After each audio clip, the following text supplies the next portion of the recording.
नमस्कार दोस्तों, मैं हूं एन के आज आपके सामने फिर से एक नए वीडियो के साथ। दोस्तों, आज के इस वीडियो में हम बात करेंगे गणित की प्रकृति के बारे में। ये हमारा दूसरा वीडियो है गणित की शिक्षण विधियों को लेकर। इससे पहले वाले वीडियो में मैंने गणित की जितनी महत्वपूर्ण परिभाषाएं हैं वो सारी की सारी एक साथ ट्रिक से आप लोगों को याद करवाई थी। एक बात और बता देता हूँ, कोई भी विद्यार्थी मेरे पास PDF को लेकर कमेंट ना करे। आपके बिना कहे जब गणित की शिक्षण विधियां बिल्कुल कंप्लीट हो जाएंगी तब मैं खुद आप लोगों को एक PDF अवेलेबल करा दूंगा। और मैं ये चाहता हूं कि आप भी ये जितने भी मैंने टू द पॉइंट नोट्स बना रखे हैं इससे भी कम आप अपने हाथ से एक बार खुद बनाने की कोशिश कीजिए। पहले समझ लीजिए टॉपिक, फिर आपको जो चीज़ें याद नहीं रहती हैं वो आप लिख लीजिए।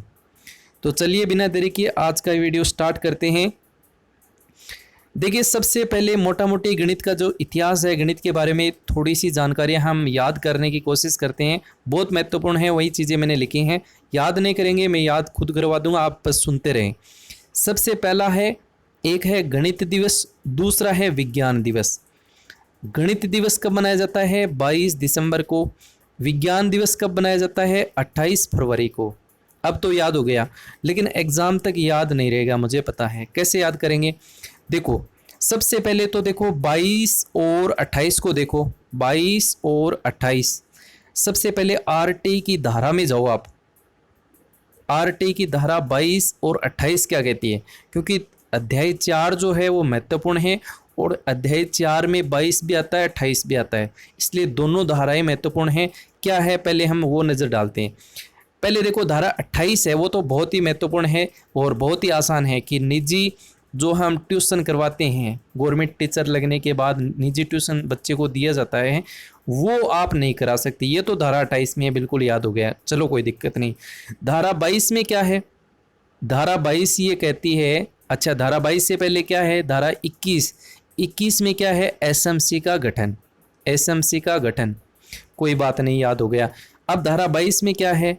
धारा 22 में SMC के द्वारा एक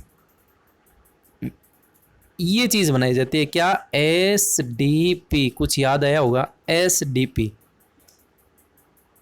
3 वर्षीय विद्यालय विकास योजना, जो एक एक वर्ष की 3 उप योजनाओं में बंटी होती है।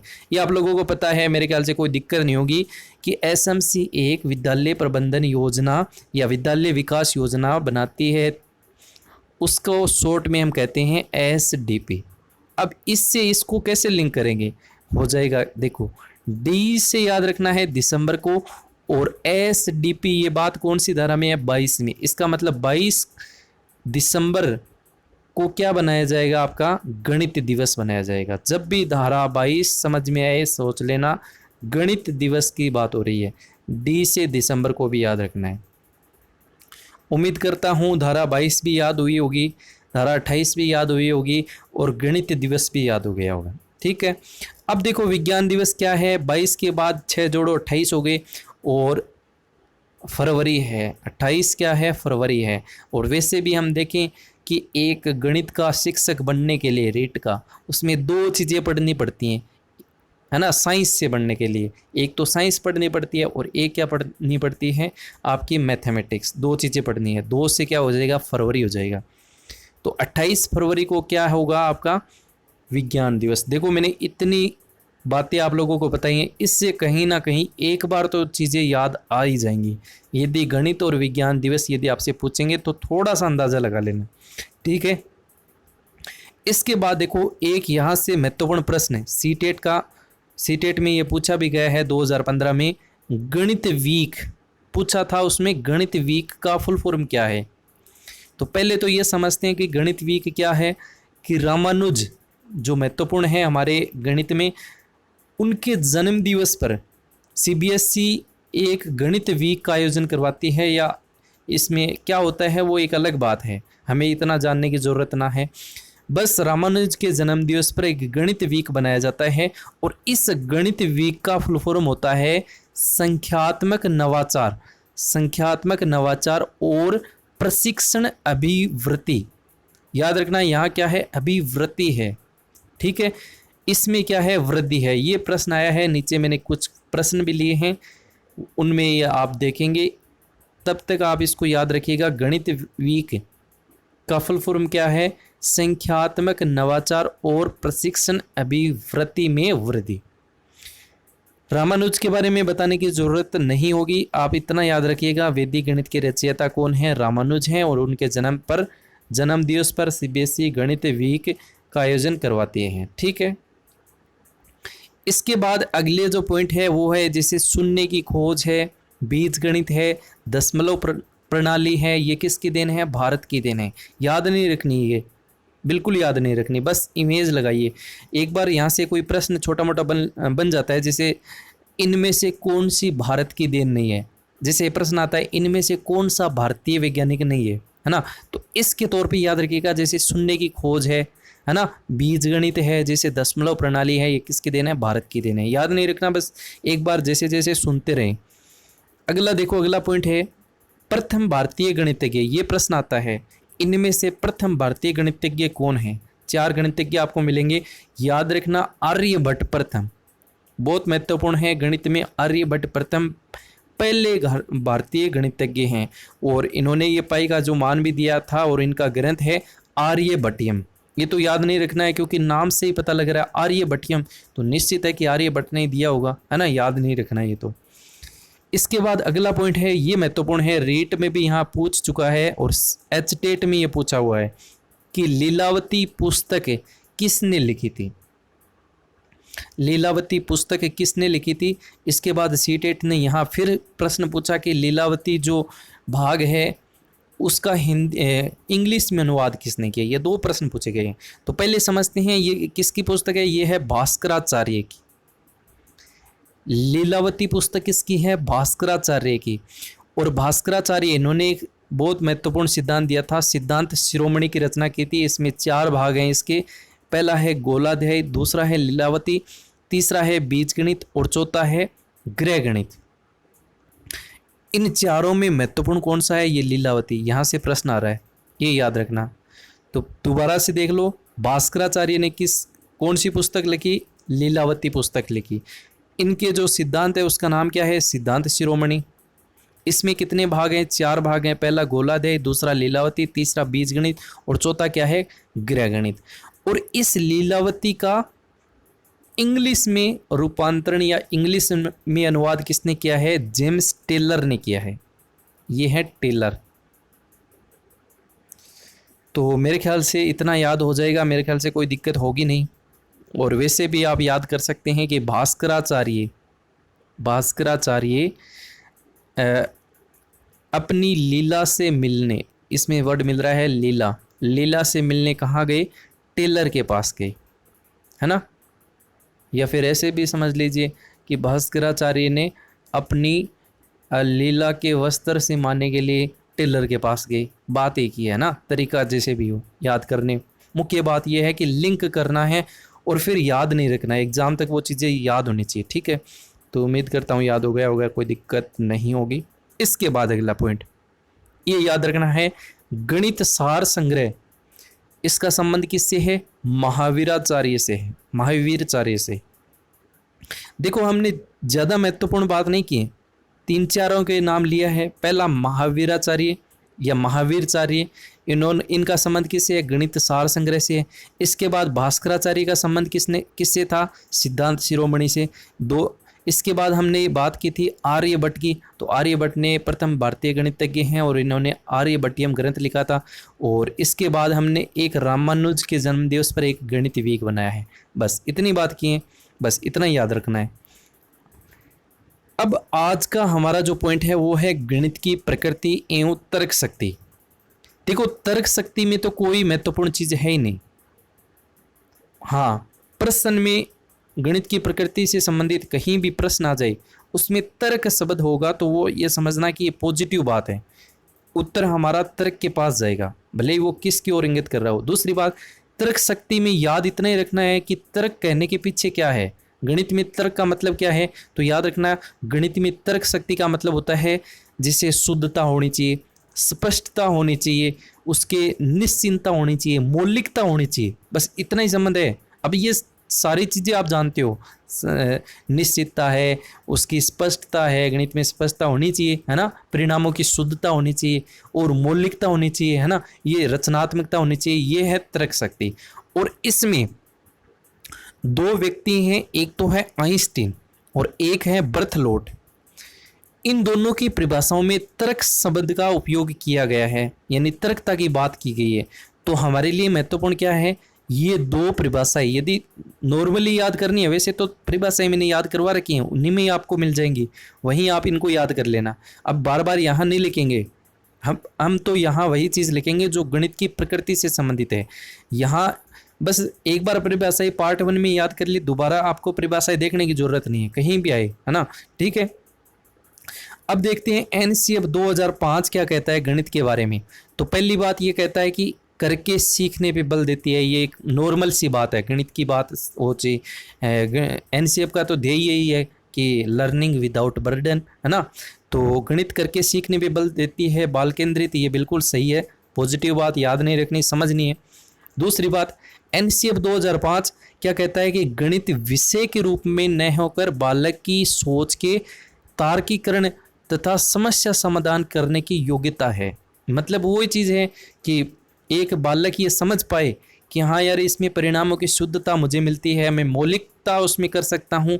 यदि यहाँ तक एक बच्चा सीख जाता है तो मतलब क्या है, गणित के लिए वो क्या है, एक तर्कता की बात करेगा, तार्किकता की बात करेगा, एक समस्याओं का समाधान कर लेता है।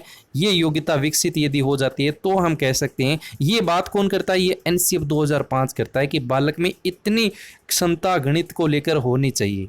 ठीक है, तो ये भी मेरे ख्याल से याद हो गई होगी, कोई समझने वाले बिंदुओं की बात है। अगला ये देखो, मैंने वेरी इंपॉर्टेंट लगा रखा है, प्रश्न आता है क्या, एनसीएफ 2005 प्रमुख बल इनमें से किस पे देता है। यानी 4 ऑप्शन मिलेंगे, चारों ही महत्वपूर्ण हैं गणित की प्रकृति को लेकर, लेकिन उनमें से एक सबसे महत्वपूर्ण होगा। वो क्या होगा, अधिगमकर्ता यानी लर्नर्स होगा, जो सीखने वाला होगा, उसका गणितीयकरण करना। उसका क्या करना, गणितीयकरण करना, मतलब वो गणित की जितनी भी चीज़ें सीख रहा है उसका वो जैसे किसी भी चीज़ में उपयोग कर सके या फिर उन चीज़ों को समझ सके और उसमें संतुष्ट हो सके। ये नहीं है कि गणित हम पढ़ रहे हैं और इसमें परिणामों की शुद्धता ही नहीं है, बच्चा खुद मतलब दिमाग में एक बर्डन पाल के बैठा है कि ये तो होता ही नहीं वास्तव में, है ना। तो उन चीज़ों को लेकर वो खुद भी रिलैक्स हो जाए और उस चीज़ का दूसरी चीज़ में उपयोग करना या फिर जैसे व्यवहारिकता में उसका यूज करना, तो ये होता है गणित की अधिगमकर्ता का गणितीयकरण करना। तो ये मेरे ख्याल से याद रहेगा, 4 ऑप्शन मिलेंगे, उन चारों में आपको जहां भी ये वर्ड मिल जाए गणितीयकरण करना, इसका मतलब ये क्या है, प्रमुख बल देगा एनसीएफ 2005 गणित को लेकर। ठीक है, इसके बाद अगला पॉइंट है एनसीएफ 2005 को लेकर कि प्राथमिक स्तर के बच्चे होते हैं, जो छोटे स्तर के बच्चे होते हैं, उनमें गणित का क्या मतलब है। तो याद रखना, गणित का मतलब वहाँ क्या होगा, दैनिक जीवन से जोड़कर उनको पढ़ाया जाए। ये सिंपल सी बात है। एक बच्चे को हम गणित पढ़ाएंगे तो उसको हार्ड लगेगा, ये सिंपल सी बात है। हमको भी हार्ड लगा था क्योंकि हमारे सर ने कभी बताया ही नहीं, कभी व्यवहारिकता से जोड़ा ही नहीं। हाँ, हम उसको व्यवहारिकता से जोड़ देंगे कि हाँ यार, ये पेन हम दुकान से लेकर आ रहे हैं, है ना, ये बॉल हम दुकान से लेकर आए, इतनी बॉल लेकर आए, इतनी मतलब खराब हो गई, अब कितनी बची है ना। तो ऐसे दैनिक जीवन से जोड़ के बच्चों को एग्जाम्पल देंगे तो ये सिंपल सी बात है, छोटे बच्चों को आराम से समझ आएगा। तो ये सिंपल बातें हैं एनसीएफ के बारे में। ठीक है, अब देखो ये चीज़ें महत्वपूर्ण हैं, मैंने शॉर्ट में लिखी हैं, सामान्य बातें गणित की प्रकृति को लेकर और एक है महत्वपूर्ण बातें। पहले सामान्य बात, सार्वभौमिक का मतलब क्या होता है, यूनिवर्सल का मतलब क्या होता है कि गणित हर जगह वैसी है। जैसे मैं ये कह दूँ कि 6 और 3 कितने हुए, 9 हुए। अब दुनिया के किसी भी कोने में चले जाओ, आप बीमार हो गए तो भी 6 और 3 9 होंगे, आप बारिश हो रही है तो भी 6 और 3 9 होंगे, आप पर्वत के ऊपर बैठे हो तो भी 6 और 3 9 होंगे। मतलब किसी भी परिस्थिति में दुनिया के कहीं कोने में चले जाओ, गणित की प्रकृति कैसी है, सार्वभौमिक है, इसका मतलब क्या है, 6 और 3 9 ही होंगे। ये बात है। संक्षिप्तता मतलब शॉर्ट है। अब लिखेंगे तो हम क्या लिखेंगे, 6 और 3 9 होते हैं, है ना, हिंदी में लिखें तो कितना बड़ा जाता है, लेकिन गणित में कैसे लिखेंगे, 6 + 3 = 9, ये शॉर्ट हो गया। शॉर्ट किसकी वजह से हुआ, गणित की प्रकृति, क्योंकि गणित की प्रकृति में क्या है, संकेत हैं संकेतों पे चलती है, खुद की भाषा होती है, ये बता देती है कि गणित की प्रकृति कैसी है, संक्षिप्तता है। याद नहीं रखना, बस शॉर्ट में समेटना है, सिंपल एक दिमाग लगाना है, इमेज बनानी है। मौलिकता है, बिल्कुल है। गणित से हम जैसे 6 और 3 कितने हो गए, 6 और 3 कितने हो गए, 9 हो गए।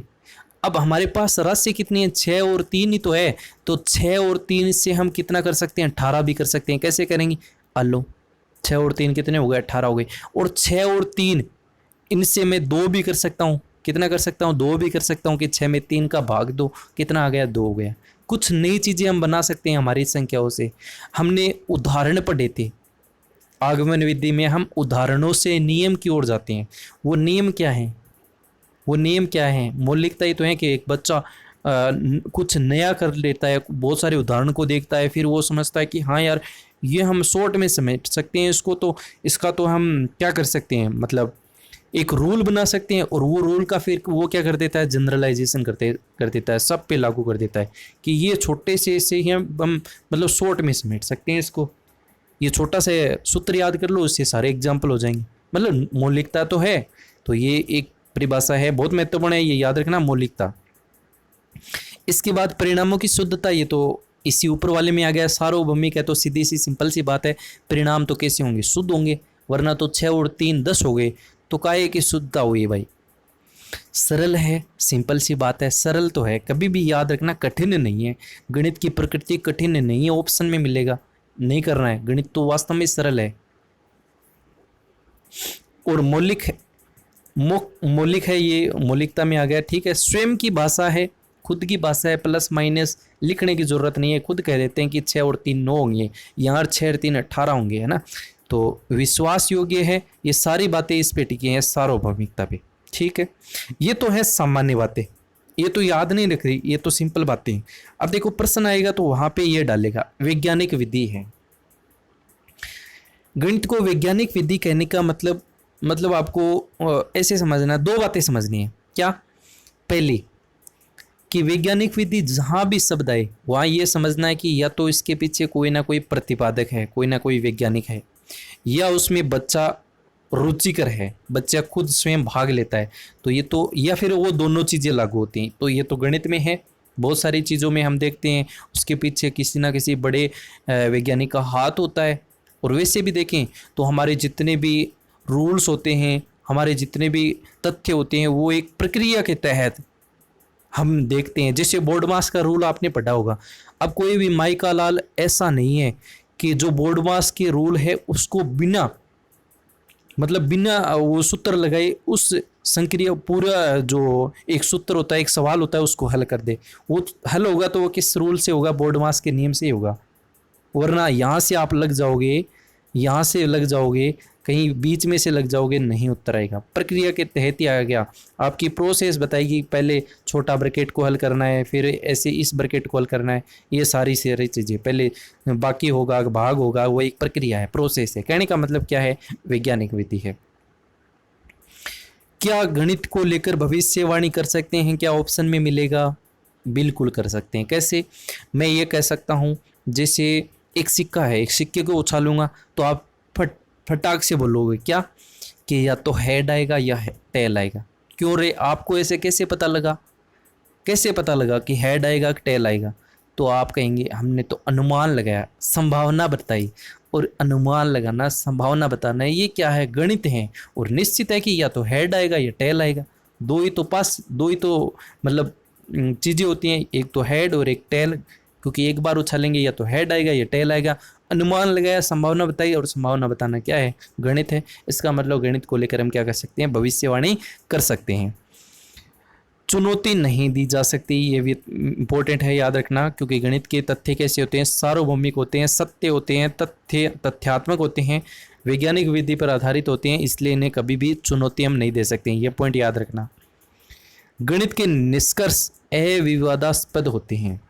भाई यदि विवाद योग्य हो गए तो ये सारी चीजें होंगी नहीं, ना तो सार्वभौमिक होगी, ना मौलिकता होगी, ना शुद्धता होगी, है ना।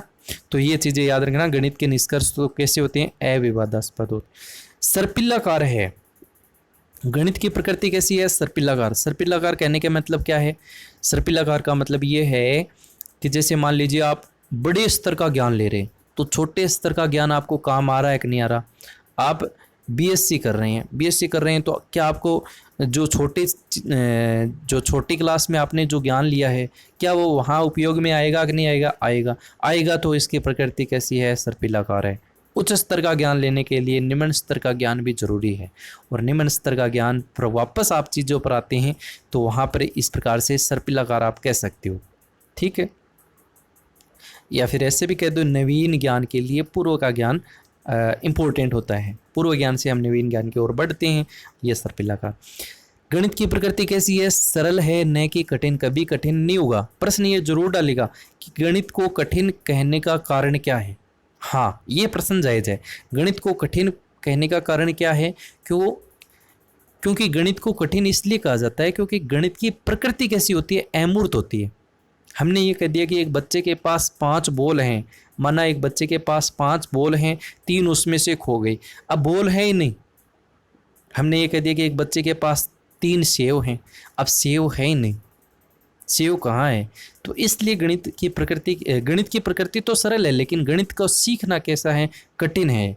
वरना तो कोई सीख लेता, लेकिन सिखाने वाला अच्छा हो तो गणित कठिन नहीं है। याद रखना, गणित की कठिन कहने के पीछे का कारण क्या है, गणित की प्रकृति अमूर्त है। बाकी गणित की प्रकृति हमेशा सरल है, ठीक है। सीखना आप कठिन कह सकते हो। तार्किक है, तर्कपूर्ण है, मौलिकता, शुद्धता, निश्चितता, ये सारी चीज़ें हैं। क्रमबद्ध है और प्रतिरूपों का अध्ययन है। ये मैंने मोटा मोटी बातें बता दी हैं। देखो, सिंपल बातें आपको याद रखनी, याद नहीं रखनी, वो तो आपने समझनी, एक बार समझ ली, इस वीडियो में समझ ली, कभी भी नहीं समझनी। लास्ट एग्जाम तक बस इतना याद रखना है।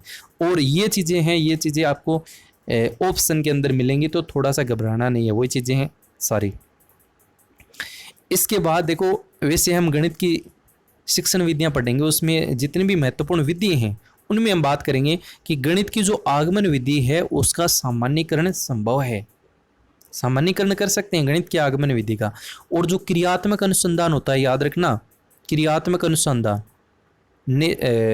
एक्शन रिसर्च, उसका कभी भी सामान्यीकरण नहीं किया जाता। मैं सामान्यीकरण वर्ड आ गया इसलिए बता रहा हूँ। सामान्यीकरण आगमन विधि का तो कर सकते हैं, आपने एक रूल बना लिया, सब पे लागू कर सकते हो, कोई दिक्कत नहीं है। लेकिन क्रियात्मक अनुसंधान का कभी भी सामान्यीकरण नहीं कर सकते।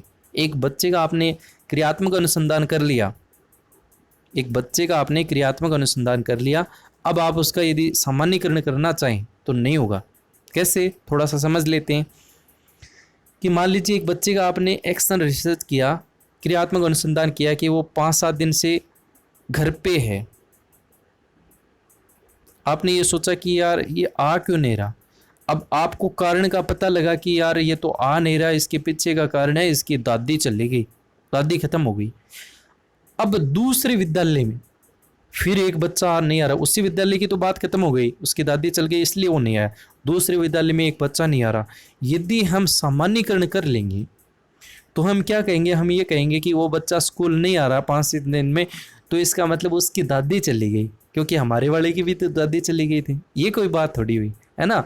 इसलिए क्रियात्मक अनुसंधान का कभी भी सामान्यीकरण नहीं किया जा सकता। हो सकता है उस विद्यालय में कोई कमी हो सकता है टीचर में कोई कमी हो, या फिर हो सकता है उस बच्चे के इस बार घर में कोई और दिक्कत हो, है ना। सामान्यीकरण कभी भी नहीं कर सकते। आगमन विधि में हम गणित का सामान्यीकरण कर सकते हैं। इसके बाद देखो, प्राथमिक स्तर पर गणित, प्राथमिक स्तर के बालक को गणित का कैसा, मतलब जो प्राथमिक स्तर का बच्चा है उसको गणित किस तरीके से पढ़ाया जाना चाहिए। तो याद रखना, या फिर गणित पढ़ाने का उद्देश्य क्या होता है, व्यवहारिक ज्ञान हो सकता है। यानी प्राथमिक स्तर के बच्चे को, सिंपल सी बात है, हम उसको व्यवहारिकता से जोड़ के यदि पढ़ाएंगे तब वो चीज़ें ज़्यादा समझ पाएगा, ठीक है, कोई दिक्कत नहीं होगा। उच्च प्राथमिक स्तर पर बच्चे को गणित पढ़ाने का मुख्य उद्देश्य क्या होता है, उसकी मानसिक शक्तियाँ, उसके जो ब्रेन है, माइंड है, उसको इंटेलेक्ट कर पाए, उसको मतलब तर्कपूर्ण वो सोच पाए, है ना, तार्किकता की ओर बढ़े, खुद थोड़ा सा अमूर्त चीज़ों पे विचार करे, मन को व्यायाम कराए, है ना। तो इस प्रकार की चीज़ें उच्च प्राथमिक स्तर पर। और याद रखना, प्रोफेसर सुल्टजी तो एक व्यक्ति हैं, प्रोफेसर सुल्टजी, उनके अनुसार गणित का प्राथमिक उद्देश्य क्या माना है? मानसिक शक्तियों का विकास करना। ये रेट में आया हुआ प्रश्न है। तो याद रखना, तीनों पॉइंट मैंने बता दिए हैं। प्राथमिक स्तर पर बच्चे को गणित पढ़ाने का उद्देश्य क्या होता है? उसके व्यवहारिक ज्ञान से। और उच्च प्राथमिक स्तर पर बच्चे को मानसिक शक्तियों का विकास करना। और प्रोफेसर सुल्टजे के अनुसार गणित का प्राथमिक उद्देश्य क्या होता है? मानसिक शक्तियों का विकास करना। तो ये हमने गणित की जो प्रकृति है, गणित का छोटा मोटा इतिहास है, उसके बारे में डिस्कस किया है। अब 30 प्रश्न हैं, सिंपल प्रश्न हैं, वो हम करेंगे। दोबारा शॉर्ट में समेट लेते हैं। गणित दिवस कब बनाया जाएगा? 22 दिसंबर को। धारा 22 में क्या है? SDP। विज्ञान दिवस कब बनाया जाता है? 28 दिसंबर को। धारा 28 में क्या लिखा है? निजी विद्यालय में निजी शिक्षकों जो शिक्षक होते हैं वो निजी ट्यूशन नहीं दे सकते। ठीक है, कोई दिक्कत नहीं। और गणित वीक, इसका फुल फॉर्म क्या है? संख्यात्मक नवाचार और प्रशिक्षण अभिवृद्धि। किसके जन्म दिवस पर? रामानुज के जन्म दिवस पर। ठीक है, इसके बाद देखो, प्रथम भारतीय गणितज्ञ का नाम हमने क्या पढ़ा? आर्यभट्ट। और ग्रंथ क्या था? आर्यभट्टियम। कोई दिक्कत नहीं होगी। लीलावती पुस्तक किसने लिखी? लीलावती, अरे ओ लीलावती, भास्कराचार्य ने। और इसका इंग्लिश में ट्रांसलेशन किसने किया था? टेलर ने किया था। ठीक है, इसमें 4 पार्ट हमने पढ़े थे, एक गोलाध्याय, एक लीलावती, एक बीजगणित, एक ग्रह गणित। ठीक है, समझ आ गया? हाँ, समझ आ गया। चलो, गणित सार संग्रह ये महावीराचार्य की है। और तर्क शक्ति में तो कुछ नहीं है, वही सिंपलता, सरलता, मौलिकता, रचनात्मकता, शुद्धता, परिणामों की निश्चिंतता, ये तर्क शक्ति कहती है। अच्छा, NCF क्या कहता है गणित को लेकर? कि सरल है और क्या है? सीखने, उनके बच्चों के सीखने पे बल देती है, करके सीखने पे बल देती है। कोई दिक्कत नहीं है। विषय के रूप में नहीं होकर क्या है? बालक की सोच का क्या करना है? तार्किकरण करना है। समस्या समाधान की योग्यता है। ठीक है, प्रमुख बल किस पे देता है? ये देता है अधिगमकर्ता का गणितीकरण करना। प्राथमिक स्तर के बच्चे को दैनिक जीवन से जोड़ना। ठीक है, सामान्य बातें क्या है? सार्वभौमिक है, संक्षिप्तता है, मौलिकता है। कोई दिक्कत नहीं है। ठीक है, परिणामों की शुद्धता होती है, सरल है, मौलिक है, स्वयं की भाषा होती है, विश्वास योग्य इसके रिजल्ट होते हैं। और इसकी 2 महत्वपूर्ण दक्षताएं हैं, एक है संख्या ज्ञान, दूसरी है संक्रिया ज्ञान। ठीक है सर। अगला, वैज्ञानिक विधि आधारित है, बिल्कुल है। भविष्यवाणी कर सकते हैं, कर सकते हैं। चुनौती नहीं दे सकते, नहीं दे सकते। गणित के निष्कर्ष कैसे होते हैं? अविवादास्पद। सर्पिलाकार है, सर्पिलाकार रेखीय नहीं है। सरल है, कठिन है, सरल है। अमूर्त है, मूर्त है, अमूर्त है। ठीक है, तार्किक है, क्रमबद्ध है और प्रतिरूपों का अध्ययन है। प्राथमिक स्तर पर बच्चों को, बालक को गणित का क्या है? व्यवहारिक ज्ञान। उच्च प्राथमिक स्तर पर मानसिक ज्ञान। प्रोफेसर सुल्टजे के अनुसार मानसिक। ठीक है, अब चलो प्रश्नों पर। पहला प्रश्न, सीटेट 2015 का प्रश्न क्या है? विद्यालयों में प्रसिद्ध गणितज्ञ कौन? रामानुज के जन्म दिवस या जयंती पर CBSE ने गणित वीक सप्ताह बनाने की घोषणा की है। और इस गणित का मतलब पूछा है, तो मैंने क्या बताया था? संख्यात्मक नवाचार। तो देखो, संख्यात्मक नवाचार 4 ऑप्शनों में है। और प्रशिक्षण अभिवृत्ति था, अभिवृत्ति में वृद्धि। तो प्रशिक्षण अभिवृत्ति में वृद्धि, देखो ऑप्शन नंबर क्या हो जाएगा? 2 हो जाएगा। तकनीकी वर्ड नहीं पढ़ा था हमने, प्रशिक्षण नहीं पढ़ा था हमने, तकनीक नहीं पढ़ा था हमने, क्या पढ़ा था? प्रशिक्षण। ठीक है सर, पहला प्रश्न तो हो गया। अब देखो दूसरा प्रश्न, सीटेट 2014 का। अधिक गणित जानने की अपेक्षा ये जानना अधिक उपयोगी है कि गणितीकरण कैसे किया जाए। देखो, प्रश्न बनाने का उद्देश्य क्या है? ये वर्ड है कि अधिगमकर्ता का गणितीकरण करना। क्यों? क्योंकि NCF इस बात पे सबसे ज़्यादा बल देता है। अब प्रश्न उल्टा पूछ लिया घुमा के कि ये कथन किसके द्वारा दिया गया। अब आप बताइए, क्या ये कथन इम्पोर्टेंट है कि नहीं है? बिल्कुल है। क्यों इम्पोर्टेंट है? क्योंकि इसमें ये वर्ड यूज हुआ है, मगर ये प्रश्न हमें आता नहीं, ये मुझे पता है। तो याद रखना, ये किसका कथन है? डेविड हिलर का है। A option is the correct answer. HTET 2013 का प्रश्न है कि गणित की प्रकृति कैसी है। रेट में भी आया है ये प्रश्न। देखो सिंपल प्रश्न आएगा, निश्चित तौर पे इस वीडियो में से ही आपको प्रश्न मिलेगा। और ये वीडियो देख लिया और इससे बाहर भी मान लो कोई प्रश्न आ गया तो भी आप ताकत रखोगे, यदि आपने इस वीडियो को समझा है तो भी उस प्रश्न को सही करके आओगे, ये मेरा विश्वास है। तार्किक है, बिल्कुल है। अलंकारिक है, किसी प्रकार का अलंकार गणित में नहीं होता, हिंदी में जरूर होता होगा, इंग्लिश में होता होगा, लेकिन हिंदी में तो काय का अलंकार है। कठिन है, ना जीना सरल है, यह सामान्य लोगों के लिए नहीं है। अरे यार, सामान्य के लिए नहीं है तो फिर किसके लिए? जीनियस के लिए गणित, ना जीना सबके लिए है। ये तो हमारी घर की जो अनपढ़ माँ है, माँ भाई बहन है, कोई अनपढ़ है तो उनके लिए भी तो गणित है, वो भी तो यूज करते हैं, है ना, सब जगह यूज करते हैं। सीटेट में यह प्रश्न पूछा जाता है, 4 ऑप्शन डाल रखे हैं, बताओ इसमें गणित का कहाँ उपयोग हुआ है। हालांकि रेट में तो यहाँ तक नहीं पूछता। चलो चौथा प्रश्न, लीलावती पुस्तक किसने लिखी? मेरे ख्याल से बताने की जरूरत ना है अब तो। लीलावती किसका संबंध था? भास्कराचार्य। ये पहले वाले वीडियो में मैंने आपको याद करवाया था कि गणित सभ्यता और संस्कृति का दर्पण है, ये किसने कहा? पार्ट 1 में याद करवाया था, याद है तो आपको बताओ कि सभ्यता और संस्कृति को जो खराब करेगा हम उस चीज़ का क्या कर देंगे? बैन कर देंगे।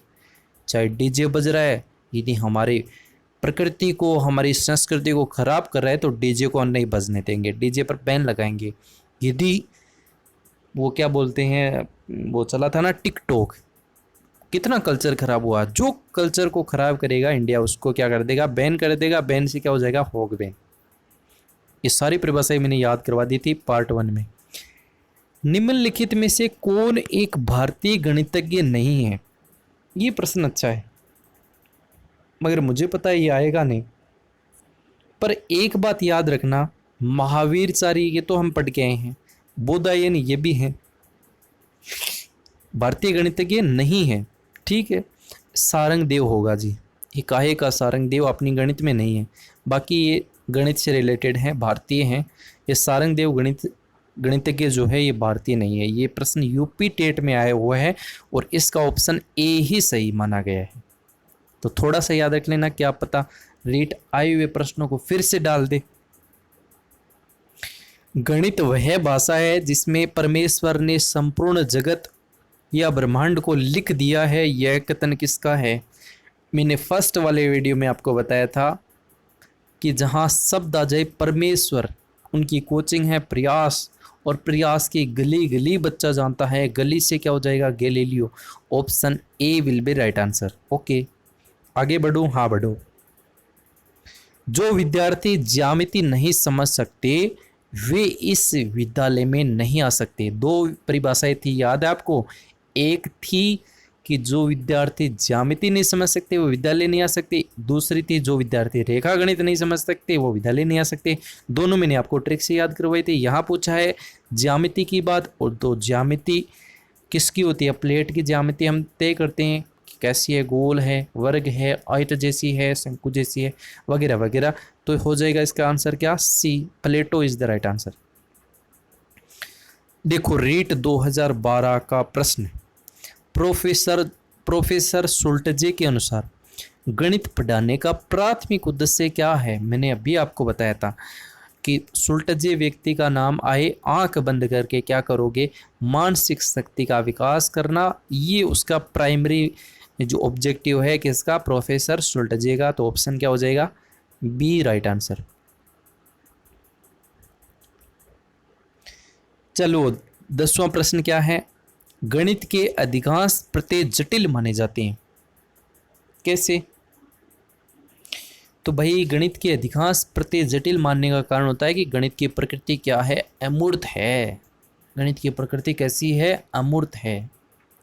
ऊपर मैंने समझा दिया है, कोई दिक्कत होगी नहीं, क्योंकि हम मान तो लेते हैं कि हमारे पास 2 बॉल हैं, पर है ही नहीं, क्योंकि बॉल के रुपये काफ़ी लगते हैं ना, इसलिए बॉल है ही नहीं, हम तो मान ही लेते हैं। और मानना क्या है? गणित है। सर्दियों में है ना, 2 आदमी बैठे हैं, ये 2 आदमी, और बीच में 2 आदमी बैठे हैं, सर्दी बहुत ज़्यादा पड़ रही है। अब बीच में एक कॉपी रख दी और कॉपी पर क्या बना दी, यहाँ पे क्या बना दी, आग बना दी, आग का चित्र बना दिया इस कॉपी के पेज पे। और दोनों ऐसे हाथ लगा के बैठे हैं, ऐसे हाथ लगा के बैठे हैं और ऊपर लिखा हुआ है माना ये आग है, माना ये आग है। मतलब आग तो है ही नहीं, लेकिन मान लिया। क्यों मान लिया? क्योंकि गणित कहती है मान लो, है ना। तो ये एक छोटा सा किस्सा है, कोई बात नहीं। अगली परिभाषा, यदि गणित तर्क शास्त्र की एक शाखा नहीं है फिर भी यह तर्कपूर्ण भाषा है, यह कथन किसका है? यद्यपि गणित तर्क शास्त्र की एक शाखा नहीं है फिर भी यह तर्कपूर्ण भाषा है। तो ये परिभाषा देने वाले कौन हैं बताइए एक बार ज़रा। प्रश्न नंबर 11 राइट आंसर रहेगा, देखो इसका रहेगा डी ऑप्शन दे रखा है, डी। देखो बैंकन तो होगा नहीं, बैंकन तो मान लो ये प्रश्न नहीं आता तो भी नहीं करना है, ये तो बैंकन नहीं करेगा। सुल्टजे अभी हम पढ़ के मानसिक शक्ति का विकास करने की बात कहता है। कॉमेंट का किसी प्रकार से हमने नहीं पढ़ा। रसेल की हमने ब्रस्टेंट रसेल का जरूर पढ़ा था, ब्रस्टेंट का एक कथन जरूर पढ़ा था, वो आप इसे लिंक कर सकते हैं। Option D is the right answer. गणित की अधिकांश प्रत्ययों को जटिल माने जाने का कारण क्या है? किसी भी प्रश्न में डाउट लगता है, नो डाउट कमेंट कीजिए, बिल्कुल आपका सॉल्यूशन किया जाएगा। हो सकता है कई बार बताने में गलतियां हो जाती हैं, इंसान है, मगर ऐसा नहीं है कि आप उस चीज़ को हमेशा के लिए गलत ही सीख लो। आपने पहले कोई सीख रखा है, हो सकता है डाउट हो सकता है आपने बेहतर पढ़ रखा हो, कमेंट कीजिए ताकि क्लियर हो चीज़ें। बाकी मेरा उद्देश्य रहता है 1% भी गलती ना हो, है ना। सारी चीज़ें देख के समझ के फिर आपके सामने रखते हैं। बातें बहुत सारी हैं लेकिन समय इजाज़त नहीं देगा। गणित के अधिकांश प्रत्ययों को जटिल मानने का कारण क्या है? अमूर्त है, अस्थायी है, अन्वेषी है, व्यर्थ है। तो हो जाएगा ए ऑप्शन। जहाँ पे भी जटिल की बात करेगा वहाँ अमूर्त करना है। गणित को कहा जाता है विज्ञान का दास, विज्ञान का द्वार, विज्ञान का घर। इसमें देखो ऑप्शन बी हो जाएगा, ये आराम से कर पाएंगे। संगीत मानव के अवचेतन मन का अंकगणित की संख्याओं से संबंधित एक आधुनिक गुप्त व्यायाम है। यह कथन किसका है? तो मैंने आपको मतलब लबालब भर के बताया था कि जहाँ पे भी शब्द आए संगीत, और संगीत अपने मुंह से निकलता है, हमारे होठों से निकलता है। होठ को हम क्या कहते हैं? लब कहते हैं। लब से याद रखना है क्या होगा? लेबनीज। चलो सर आगे, हाँ चलो। गणित शिक्षण का मूल और प्रथम उद्देश्य मानसिक शक्तियों का विकास करना। अब आगे जाना ही नहीं है। मानसिक शक्तियों की बात एक ही व्यक्ति करता है। कौन करता है? प्रोफेसर सुल्टजे। क्या करता है कि बच्चों का प्रथम उद्देश्य क्या हो? उसकी मानसिक शक्तियों का विकास करना हो। B option is the right answer. पाठ्य वस्तु की दृष्टि से गणित की प्रकृति कैसी? सिद्धांत सूत्र आधारित, ठीक है। सार्वभौमिक, ठीक है। निष्कर्ष स्पष्ट, ठीक है। डी कर दो आंख बंद करके, सिंपल सा है। अगला, गणित शिक्षण में मानसिक कार्य का उद्देश्य क्या है? छात्रों में तर्क शक्ति का विकास करना, छात्रों को चिंतन की दिशा हेतु प्रशिक्षित करना, और तीसरा है व्यवहारिक जीवन में गणित के उपयोग को तत्परता से विकसित करने की क्षमता विकसित करना। ये देखो चारों ही चीज़ें पॉजिटिव हैं, तीनों चीज़ें। तो ऑप्शन क्या हो जाएगा आपका? D is the right answer.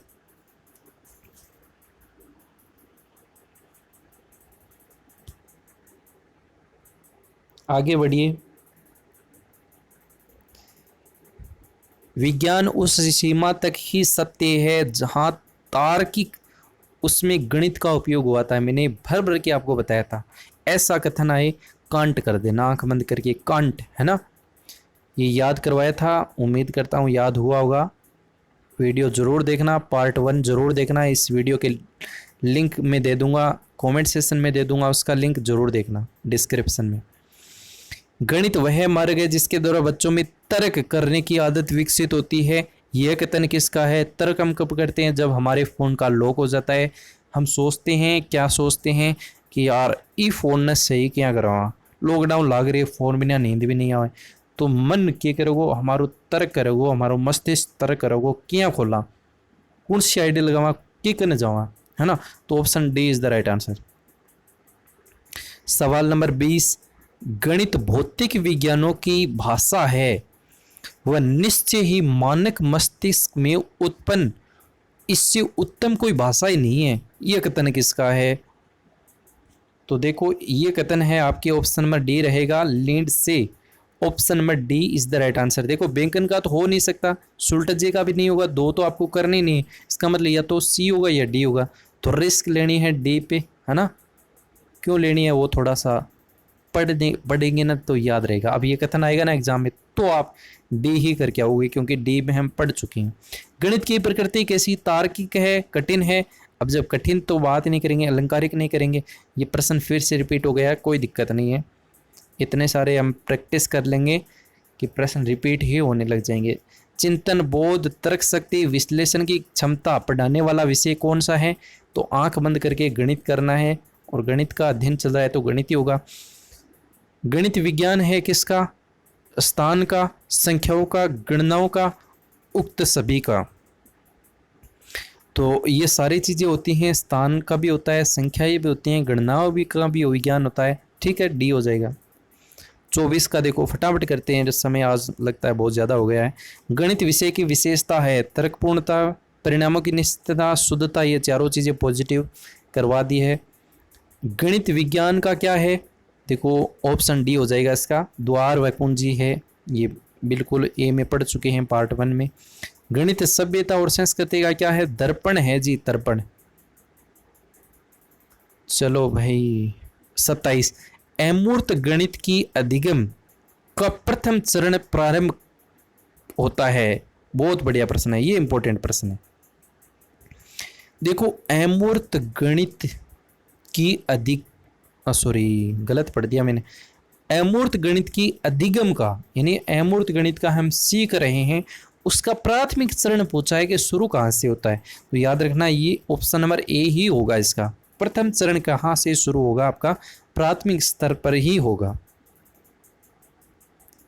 चलो, छोटे बच्चों में गणितीय विचार निम्न में से किस क्रम में विकसित किए जाते हैं? मतलब ऑर्डर दे रखा है, क्रम दे रखा है। देखो चित्र, संकेत, ठोस वस्तुएं।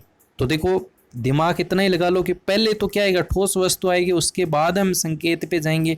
सिंपल सी बात है। तो ठोस वस्तु इसमें है और इसमें है, तो इन दोनों में लास्ट में देखो क्या है? संकेत है। इसमें क्या है? चित्र है। तो चित्र पहले आता है, संकेत बाद में बनते हैं। तो सिंपल सा आंसर हो गया आपका सी। निम्न गणितज्ञों में से प्राचीनतम गणितज्ञ कौन सा है? देखो सबसे पुराना गणितज्ञ पूछे तो आर्यभट्ट करना है पहला। ठीक है, ठीक है गुरुजी, आगे चलो। गणित, पृथ्वी गतिशील है, सूर्य स्थिर है, यह सर्वप्रथम प्रतिपादित करने वाले गणितज्ञ पूछे हैं भाई साहब, कौन है? तो ये परिभाषित करने वाले कौन है बताइए जरा। 30 का आंसर क्या होगा? 30 का आंसर हो जाएगा आराम से आपका ऑप्शन नंबर ए ही हो जाएगा। क्या हो जाएगा आपका? ऑप्शन नंबर डी हो जाएगा, सॉरी, आर्यभट्ट प्रथम। चलो अब ये हमने 30% कर लिए। अब थोड़ा सा एक बार और रिवाइज कर लेते हैं, थोड़ा विस्तृत कर लेते हैं। फटाफट करेंगे, समझाऊंगा नहीं, क्योंकि थ्योरी ऐसी है कि समझ खुद आ जाएगा। गणित विषय की प्रकृति कैसी है? मैंने शॉर्ट में बताया, सर्पिलाकार है। सर्पिलाकार का मतलब क्या है समझ लो जरा। प्रत्येक संप्रत्यय, कंसेप्ट, अवधारणा एक ही बात होती है, सारी चीज़ें है ना, अन्य गणितीय संप्रत्ययों से इतना अधिक संबंधित होता है कि इसके बिना निम्न स्तर के संप्रत्यय को जानने बिना उच्च स्तर के संप्रत्यय का अवबोध नहीं किया जा सकता। अच्छी बात है, ये तो हम सब जानते हैं। उदाहरण के लिए संख्या पद्धति में बिना प्राकृत या पूर्ण संख्याओं को जाने कभी भी परिमेय या अपरिमेय संख्याएं समझ में नहीं आ सकती। ये कह रहा है कि पूर्ण संख्याएं न जानेंगे, प्राकृत संख्याएं नहीं जानेंगे, पूर्णांक संख्याएं न जानेंगे, तो आगे आने वाली जो संख्याएं हैं परिमेय अपरिमेय वो कैसे समझ में आएंगी। मतलब कहने का मतलब ये है कि पुराना ज्ञान जो है वो नवीन ज्ञान में सहायक होगा, तो हम कह सकते हैं सर्पिलाकार होगी। कोई बात नहीं, ठीक है गुरुजी, बात सही लिखा हुई है। चलो आगे चलो। इसी प्रकार भिन्न है, महत्तम समाप्रत्यय है, लघुत्तम है, वर्ग है, वर्गमूल है, घन है, घनमूल है। इसके बिना, इनके संप्रत्ययों को समझे बिना आगे के जो संप्रत्यय हैं उनको समझने की कल्पना भी नहीं कर सकते। ठीक है, थोड़ा छोटा कर देता हूँ, कुछ चीज़ें मिस हो रही हैं। चलो कोई बात नहीं।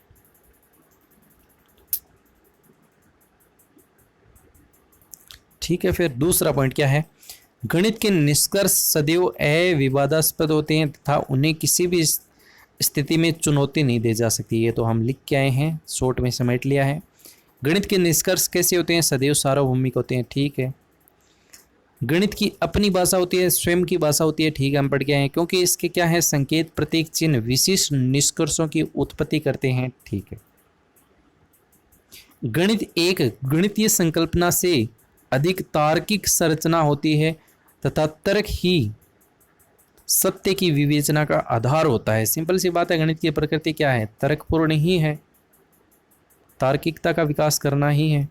अगला देखो, छठा पॉइंट, गणित विषय सदैव यथार्थ, तार्किक तथा स्पष्ट होता है, जो बालकों के निश्चित दृष्टिकोण का निर्माण करता है। ठीक है। अगला है, गणित अन्य विज्ञान विषयों का प्रमुख आधार है, परंतु कुछ विषयों जैसे भौतिक शास्त्र, खगोल शास्त्र, भूगर्भ शास्त्र जैसे विषयों के गणित के बिना कल्पना भी नहीं की जा सकती। मतलब गणित की उपयोगिता है, कहने का मतलब ये कौन सा उद्देश्य है? गणित की उपयोगिता बहुत है, गणित के बिना संभव नहीं है चीज़ें। तो गणित की प्रकृति वैज्ञानिक विधि है, क्योंकि इसके निष्कर्ष एक विशिष्ट वैज्ञानिक प्रक्रिया का पालन करके ही प्राप्त किए जा सकते हैं, जिनका कभी भी परीक्षण किया जा सकता है। ये चीज़ें मैंने शॉर्ट में आपको समझा दी हैं। गणित को कठिनाई के स्तर से सामान्य तौर पर अन्य विद्यालयी विषयों की तुलना में कठिन माना जाता है, क्योंकि अपनी स्पष्ट संरचना के कारण यह वास्तव में सरल तथा सुगमता से अधिक योग्य होता है। ठीक है। और गणित की प्रकृति कैसी होती है? अमूर्त होती है। और लास्ट पॉइंट है, गणित में अमूर्त प्रत्ययों को मूर्त रूप में परिवर्तित करके पढ़ाया जाता है, वह उसकी व्याख्या की जाती है। इससे संबंधित एक परिभाषा भी है, वो मैंने आपको पहले वाले वीडियो में बताई थी, याद हो गई होगी। अब देखो, यहाँ वाले जो प्रश्न है ना, कुल 9 प्रश्न है। कितने प्रश्न है? 9 ही प्रश्न है। ये 9 के 9 क्या है? हमारी प्रैक्टिस है। और दूसरी बात, प्रैक्टिस कैसे करेंगे? ये हमारे माइंड को इम्प्रूव करेंगे। बहुत महत्वपूर्ण प्रश्न हैं ये। इन प्रश्नों के आंसर आपको कमेंट में रखने हैं। आप मिलान कैसे करोगे? पहली बात तो आपको कमेंट देखना है, वहाँ पे एक पहले पोस्ट का कमेंट पिन किया हुआ मिलेगा, इसमें इन 9 प्रश्नों के आंसर मिलेंगे। तो पहले आप रफ कॉपी में इन 9 प्रश्नों के आंसर लिखिए, फिर आप चेक करें कि यार 9 में से मेरे कितने सही हुए। और ये 9 प्रश्न बहुत ही तकड़े बढ़िया प्रश्न हैं। बाकी आज का मुझे पता है कि आज का सेशन बहुत अच्छा हुआ है, क्योंकि गणित की प्रकृति के बारे में हमने ऐसा डिस्कशन किया है जो शायद एग्ज़ाम तक पढ़ने की ज़रूरत ना होगी, क्योंकि प्रैक्टिस भी कर ली है, कुछ प्रश्न आपके लिए भी छोड़ दिए हैं, और गणित को हमने शॉर्ट में भी समेट लिया है, लॉन्ग में भी थोड़ा सा डिस्कशन कर लिया है। ठीक है। शुरू से बढ़िया तरीके से नोट्स बना लीजिए। शॉर्ट वाले नोट्स बनाने हैं, लॉन्ग वाले नहीं बनाने हैं। दूसरी बात, इनमें भी आपको ऐसा लगता है कि ये मेरे लास्ट टाइम तक एग्ज़ाम तक याद रहेगा, तो उसको लिखने की ज़रूरत नहीं है। ठीक है। लगातार बने रहिए। पार्ट 3 मैं लेके आऊँगा, लेकिन उन्हीं विद्यार्थियों